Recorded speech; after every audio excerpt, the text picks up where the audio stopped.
šo mašīnu reizes aizmājumu, un tad ir Kristus. Es uzreiz saprotu, ko es gribētu.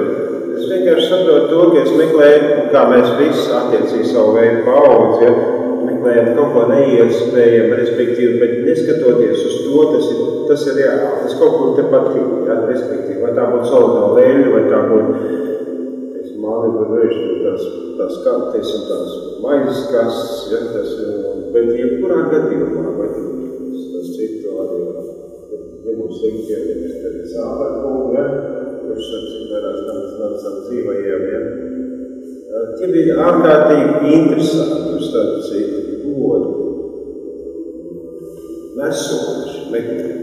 Tas respektīvi meklēja visur, vai tas bija tur savās lolīcās, vai tas bija savās galvās, vai tas bija solidolēļas, vai tas bija sieviešu ķermeņos.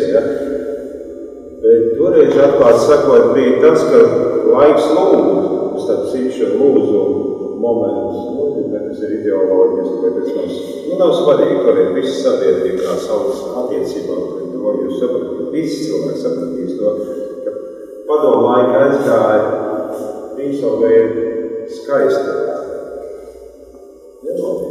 Katra bija savu mīlestību. Katrs sekundi bija tāds prieks. Un es to vienmēr centos, jebkurš mākslinieks, un sapcīt, jebkur izsādes darbs, ir šis kaut kā savu veidu, savu mīlestības iemiesu.